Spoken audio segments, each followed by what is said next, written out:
Welcome to the Pineapple Perspective with your host, Troy Hooper. That's me. I'm Troy Hooper. And this is always sponsored by Pepper Lunch Restaurants, 533 restaurants in 17 countries and growing rapidly. News coming soon of a new country. We're opening stores in North America pretty rapidly. We got 15 stores coming this year. Please check out pepperlunchrestaurants.com to learn more. Today, we have a cool guest, and cool from the perspective for me that I don't know him. A lot of the guests that come on this show, I already know. Spoiler alert, and I think it's kind of obvious. But this gentleman is with an re-emerging, growing brand in a space that I'm actually quite curious about myself in the breakfast, lunch, biscuit space. There's a lot of biscuit brands I'm running across lately, but I think this one's been around for a minute and has some stories. So looking forward to that. But Chad Offerdahl, you're the president and CEO over at Big Biscuit. Welcome to the Pineapple Perspective. Well, thank you so much for the great intro. Yeah, I'm excited to get into it today. Awesome. So, Chad, you're a franchisor. You're a large operator of lots of corporate stores, which we'll get into, and you're a multi-unit franchisor to multi-unit operators. So I think there's a lot of listeners in this space that are going to resonate with your story and where you're from and what you're doing. And certainly I do. I've spent most of my career with folks like yourself, help get stood up and get your systems going. So it sounds like you have a family history in the business. And we want to know what hospitality means to you first. Yeah, there's a lot to unpack there, but I would say hospitality when I think about it from our business perspective of it's just the basics, right? It's making people feel welcomed, make them feel taken care of. It's more than just serving food, right? We're in the restaurant business, we're in the food business, but the reality is we're in the people business. And so if we can make people feel good, give them a positive experience, that's what hospitality is, and obviously there's components underneath that, cleanliness and service and consistency and value that all add up to it. But really at the end of the day, it's about a good feeling that someone has a positive experience with your brand. Chad, where'd you come up with that? What's the origin story for how Chad came to believe what hospitality means to him? I think it's just that universal truth that, you want to interact more with people, businesses, or things like that in life that make you feel good, and if we're doing our jobs right, we're making people feel good, they're going to want to interact with us more. And so it's, what do we have to do to provide that feeling? And so that's really the focus, right? Is cleanliness. We're not just checking the box. We're doing that because it's a reflection of how much we care. Right. People are judging us for that. And, then there's convenience and there's service and, making sure that we're meeting the needs and solving problems for people. But yeah, at the end of the day, if we give people a good feeling, they're going to want to interact with us more. And, that's kind of the point. Where did you come to care about other people? What made you want to be in this business? Why hospitality? Why are you a restaurant guy? Well, I'll tell you, I'm a second generation restaurateur. So I grew up in a household where restaurants was the business. And I know I'm probably getting the cart ahead of the horse here on the questions, but my dad growing up was a large multi-unit franchisee. I'm the oldest of 4 siblings, and I just grew up watching that and getting to experience that. Not fully understanding it, but really just being inspired and excited by the idea of being able to take care of people and seeing not only how hard it is, the work and the complexity of this industry, but also how rewarding it can be. So just watching that, it's something that ever since even I was a little kid, I was fascinated with and wanted to be able to do as well. Makes a lot of sense. People know a little bit about my story, although it's not direct. My father was in construction and built bars, restaurants, and nightclubs. So I grew up on the construction side of a restaurant, basically, and ended up becoming a chef first. But same sort of thing, right? It's just born and bred into you. And he liked to have a good party, so we like to host and roll up the ham and cube the cheese and stick the little colored toothpicks in it and the whole deal. Just growing up in that realm. So very cool. So thanks for getting us kicked off here. I mean, that's how we like to start the show, is understand a little bit about where the folks that we're talking to come from on the concept of hospitality. Is, the Pineapple Perspective is really about the origin of the pineapple as a symbol of hospitality and What's your perspective on that, right? And so coming from a restaurant, it's pretty straightforward. Makes a lot of sense. Chad, Big Biscuit, what is it? Where did it come from? When did it start? Tell us the story. Yeah, so we are a breakfast and lunch concept, and in a simple explanation, we are traditional American breakfast offering. So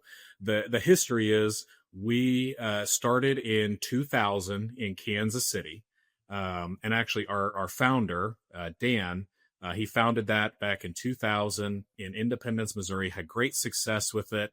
5 years later, opened up his second location down the road in Blue Springs, really just operated those restaurants. Now, fast forward a few years, my dad and I had been discussing, the idea of, we want to find something. He was ready to get out of the restaurants he was in. He was ready to make that exit, and we wanted to find something that we could do. And I was going to college for restaurant and hotel management. I was really getting into it, like I want to do something. And so anyways, we happened upon the Independence location as we were going through Kansas City just by chance, and immediately fell in love with what we saw. We just, the menu resonated with us, the vibe of the restaurant, everybody was in there enjoying it, and we just saw tremendous potential. So we decided, okay, we got to learn more.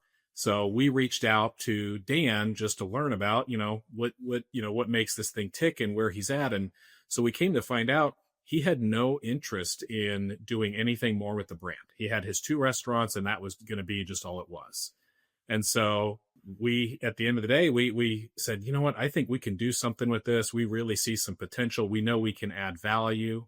And so we took over the brand from him, lock, stock, and barrel. And a year later in Shawnee, Kansas, opened up our next location. And we just slowly and very diligently refined the brand. We were opening about 1 location a year for the first few years, just really getting our policies, systems, procedures all ironed out. And, over time, we started opening up a couple locations a year, 3-4 locations a year. And now as we fast forward to today, we've expanded to, we've got 28 restaurants open right now. We've got several under construction. We operate in 4 states, and we're really getting into the franchising side of things, which I would love to tell you more about. But that's us right now. So we're sold through 36 restaurants, and we're continuing to open up corporate locations at the same time as we franchise, and just growing and developing our team as we expand. Well, you're being very humble.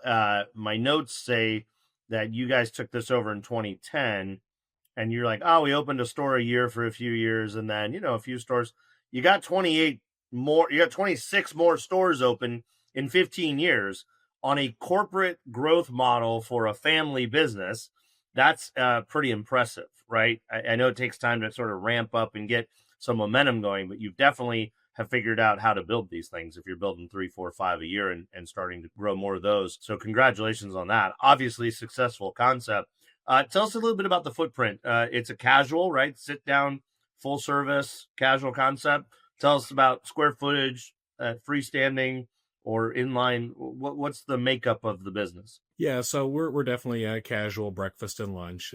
We take spaces anywhere from about 3,200 square feet to we're as large as 6,000 in the event we take a freestanding. But our sweet spot is right around 3,700. That's our ideal. But we have a very flexible investment. So it's we can do inline, freestanding, end cap. We predominantly do end caps, but when there's a real estate deal available, we're doing freestanding. But we're definitely very flexible when it comes to our real estate. And so far, all in the Missouri, Kansas. I think I saw some Oklahoma. Talk about the geography. Yeah, we're in Missouri, Kansas, Oklahoma, and we just last year got into Arkansas. And then we've got some pending deals in some other states as well, but we're currently in those 4 states. Yeah, concentric growth is great. All right, let's talk about franchising. That's kind of a specialty wheelhouse of mine as well. When did you start franchising? How many franchisees do you have? What's that business model look like for you lately? Yeah, so we started franchising in 2018. We opened up our first franchise location in 2019. We currently have 2 franchisees. We really kind of like how we've handled our corporate growth. We've been very slow and methodical. One of the fears we have is just growing for growth's sake and growing too fast to where we retract. We want to be very intentional and diligent. And so we've been doing with that with the franchising, and we have 2 multi-unit franchisees that are just awesome. I mean, they fit our values and our brand perfectly, and they're continuing to grow locations. So we're going to be opening up our 8th franchise unit here shortly in the next couple weeks, which we're very excited about. But now our focus is, we've got an incredible team to support our franchisees as we grow our corporate-owned stores. And so we're really putting a focus on getting our name out there to try and find the right people for our franchise, which for us has been, a challenge. We're very particular. We're not just looking for anybody to join us. We're looking for experienced multi-unit operators that, want to add a dynamic brand like ours to their portfolio. And so that's our focus. Chad, get out of my sandbox, man. That's my customer. I know it's tough, right? Yeah. We're all after the same guys, right? Or gals. No, I appreciate it. Look, and the great thing is different genres, right? People have different portfolios, and breakfast is hot. Like no ifs, ands, or buts about it. Breakfast is hot, and the boozy brunch is not for everybody. That not everybody wants to run that kind of concept, although that has been popular lately. There's a lot of versions of it out there, and I think the good, wholesome, I guess I'd call it Southern breakfast. When you start with a biscuit, my family's from Nashville, so I think of a good buttery, fluffy biscuit. I think of Southern eggs and gravy and bacon. But now you're getting me hungry. Okay, so let's talk about that franchising journey a little bit more, though. What's it been like standing up an infrastructure? I mean, your dad came from being a large multi-unit franchisee, so I think he understood that side of it. But becoming a franchisor, whole other ball game, right? Like what's that journey been like as far as standing up that infrastructure and deciding what your support mechanisms and systems look like? Talk a little bit about that, because there's a lot of folks I think that listen to the show that are aspiring or emerging franchisors. Yeah, I mean, you said it. It truly is a completely different business. Just because you know how to play the game doesn't mean you can coach the game, right? And so that's really franchising in a nutshell. It's like we learned very quickly, even with the wealth of knowledge that my dad brought as a franchisee, it was humbling to learn all that, how to set not only the financial and the legal and all that stuff, but how to put a brand and a concept in a box and make it where it's replicatable. Definitely was a challenge, but it was also fun, and it made us better. It made us stronger as a brand, honestly, by doing the franchising process and teaching people outside of our company. It just gave us even more strength. It was a tough journey getting to that point, but we get better every day because of it, and especially bringing on new franchisees. I love that because they just bring new strengths to the brand. What do you think of, talk to me a little bit about one or two of those challenges. Like, as a franchisor, you've got to solve a lot of problems ahead of time for the franchisees. You've got to have the answers to the quiz, right? What are some of the areas? And like, I'll throw out some ideas. You don't have to answer these specific ones, but like the tech stack, that's on everybody's mind today, right? Is what technology does this restaurant concept use, and why? And how is that beneficial to me as a franchisee? What value does it bring to me in the business? How does it make me more money, save me money, et cetera? That's an example, but talk about one or two challenges like that you've had to learn about or solve or ongoing things that you have to think about. Yeah, the tech stack is definitely a good one. But yeah, I guess the general philosophy or idea, right, is as a franchisor, one of your main jobs is to help your franchisees avoid skinning their knees in the same way that you have, like to help them avoid problems. And, there's been a number of things over the years where we've learned the hard way in our units, which is why also we spent so long building out our corporate structure before we went to franchising, was because we wanted to do that. We wanted to know our concept so well and have it so well refined that by the time we're bringing other people in, it's like, okay, we believe we have most of this figured out. But, whether it's menu complexity or number of SKUs, staffing models, things like that, we over the years have experimented with and changed numerous times those kind of things, for the better. And, we've made some decisions where we very quickly rolled it back and said, nope, let's not do that again. And now we know, when a franchisee proposes the same idea, we can say, hey, we've been there, done that. Let's go another direction. Probably one I would say is early on, we focused too much on the veto vote. When it comes to, well, we need to have salads on our menu because what if there's the one person in the car who has to have a salad, and what that led to was menu complexity, which for us, especially when one of our primary values we're adding is speed and consistency, was us fighting against ourselves. And, so when we have franchisees that, suggest, hey, let's bring on these new items or let's bring in this different category or whatever else, it creates a good conversation because we can talk about where we learned and where we fell short in the past. Yeah. And I'll say, I think you're in a unique advantage, similar to what we have at Pepper Lunch, which is you have 21 corporate stores. I mean, you're running a real business. It's not you got one or two open and decide to franchise. You guys are, seeing all of it, right? And you have the opportunity to test things and prove things before bringing it to the franchise system. So I think you're in a unique position. At Pepper Lunch, we have 126 corporate stores in 3 countries, and we're building one or more here in the United States in the near term too as well. So that gives a lot of confidence to your franchisees that they're not the guinea pig. You're not telling them to do something you haven't done before, or you've only done once in one store. Subway owns one corporate store, right? Maybe one. Right. So it's like, don't tell me what to do. You get that pushback. So I think it's important that your approach makes a lot of sense there. Now, you're the president and co-CEO. So let's talk a little bit about, leadership. I found a lot lately. I get a lot of input or feedback or thoughts from the industry that says, the franchisees really care about the leadership. I actually had a very large multi-state franchisee who's serious about joining the Pepper Lunch system pull me aside and actually interview me as the CEO, and had some pretty direct questions for me about vision and what my job is. Hey, Troy, what's your job over the next 3 to 5 years for this brand, given where it's at and where it's going and what's going to, that was really interesting to get into those kinds of conversations. So what's your approach as the leader and as one of the main leaders of this brand, especially as it comes to culture in your workforce? Man, there's a lot of different ones, but you definitely hit on one that I'll start with, and that is very clearly making sure that the entire organization knows where we're going, casting that vision.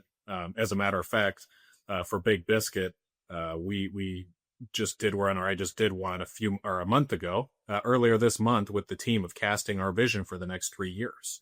And this way, everybody knows on all of our different metrics and areas where it is we're shooting for. And so that's a big one, is just making sure everybody's unified behind the same idea, so we know where we're going. And that gives a lot of strength of, when questions come up that don't necessarily have a clear answer otherwise, when there's a clear vision, it helps answer questions better. The next thing I would say is, as far as just culturally, asking a lot of questions. And you lead a larger company than I do. Like the best thing you could do is surround yourself with a lot of very capable people and just ask questions, to inform and help make the best decisions we can for the company. Another one would be is just empowerment, of making sure that, again, those people that you surround yourself with are empowered to make decisions, and then pushing authority as far as you can down into the organization, giving the people, especially frontline, the managers and the servers in the restaurants that are serving our guests, they've got to be empowered to fix things, to make decisions, to do what's necessary to make sure that we deliver on our promise. And then probably the last one would be leading with empathy, of just always considering, one of the worst things we can do in this industry is just have a suit behind a desk making decisions. There's got to be an understanding of the impact of decisions, knowing how it affects not just the guest, but also the team. So having a strong understanding of how things work in the restaurant, what the effects of our decisions are, and not asking our team members or our franchisees to do things we haven't done or are willing to do ourselves. Excellent stuff. Good. I agree on all. Excellent list. Chad, talk about, as a franchisor in the modern day and the environment we're in, and the competition you have, and all the things that stand in front of you, and you're trying to evangelize for this brand.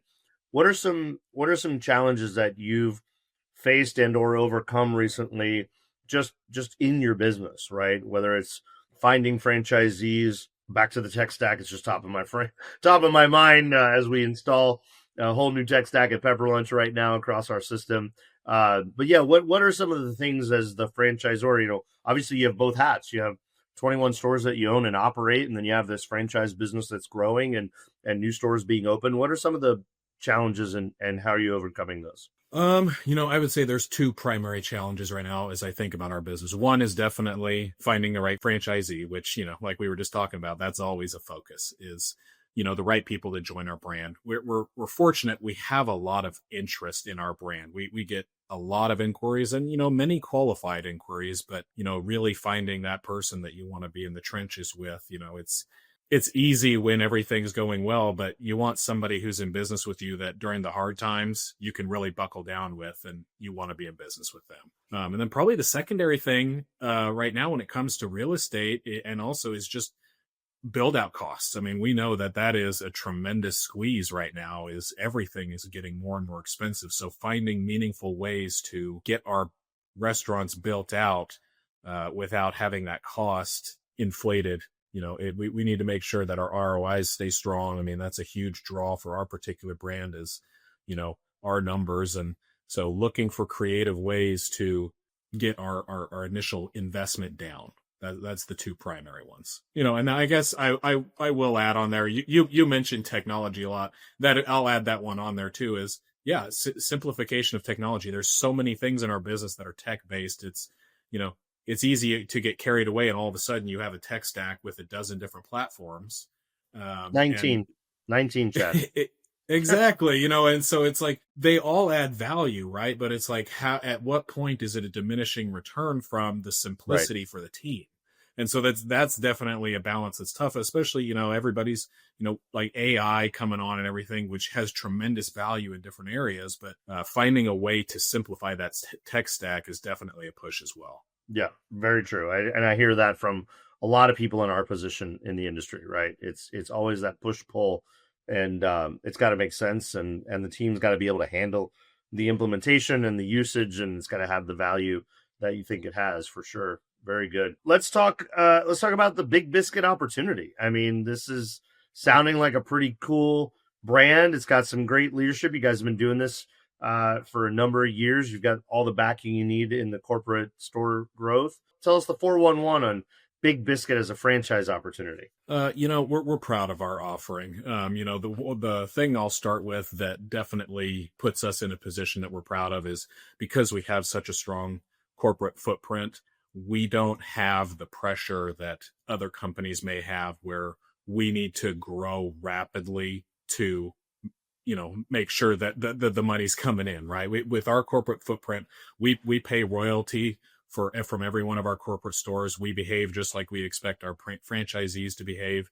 And as a result, we have got a very strong, robust corporate support team already, even with just the 8 franchised locations we have now. We're proud of that. We have all of the key positions, and even honestly, probably more positions than are necessary because we're primed for growth. We've got a lot of experts on our team. In fact, the majority of our headquarters team has come from the restaurant industry, and many have worked in our restaurants. So, our marketing people have been in our restaurants and worked in there. So there is a strong synergy in our headquarters that really supports our franchisees. And our current franchisees, I'm really proud to say, that is something that they rave about when they're telling us or telling other people about us, is just how much support they're getting, especially for such a young brand when it comes to franchising. So we're proud of that.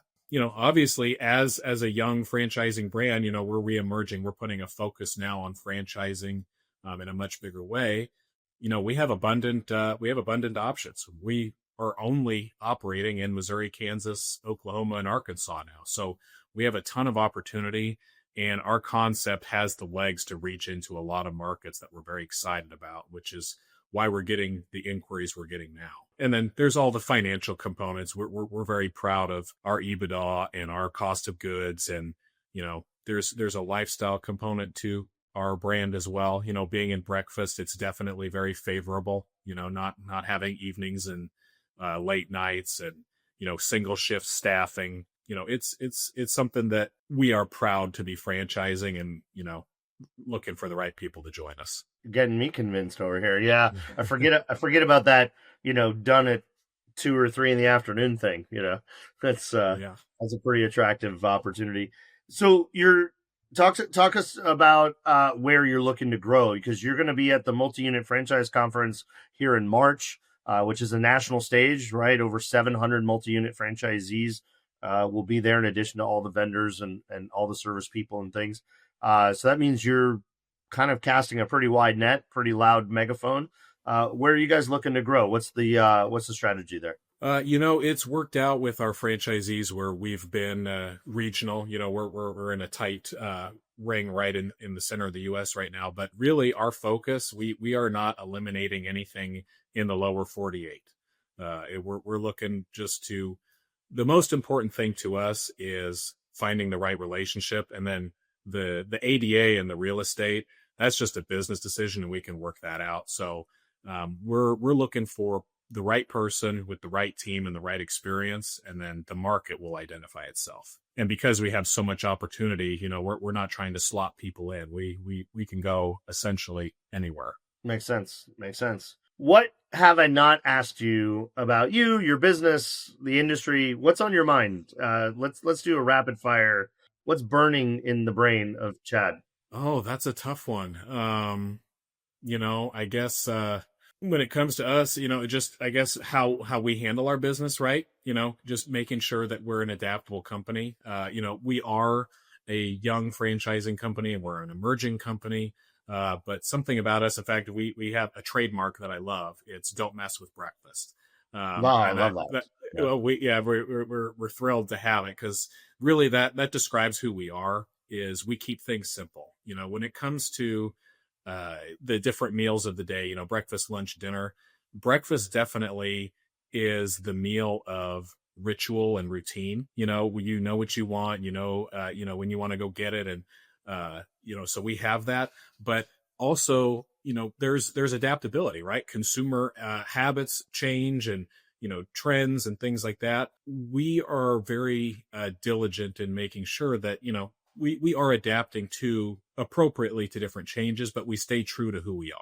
We're not just jumping on every single new trend. Does it make sense for us? Is it what our guests want? Is it operationally sound? Is it something that we can deliver consistently on? And, that's something that we're focused on every day. And, we talked separately, we talked about technology, right? How can we simplify our tech stack while at the same time streamlining operations, take advantage of things like AI, improve efficiency, and, just overall make the guest experience easier, faster, and more consistent. That's really what our focus is. Yeah, great stuff.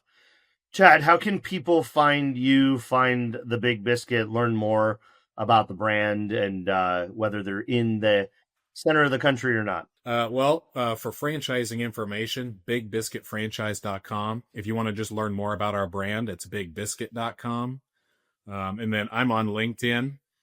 So just search Chad Offerdahl, Offerdahl, and you can check me out there. I try to keep everybody updated on the happenings in our company, and yeah.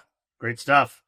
Chad, really cool learning about you, your family, your business. I really, congratulations. Obviously, you've set yourself up with a strong foundation.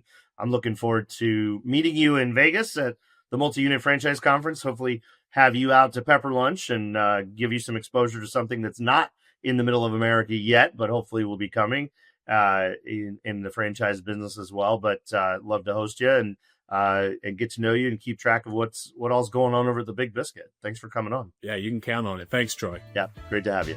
Thank you for listening to The Pineapple Perspective. If you loved today's episode, leave a review and a 5-star rating.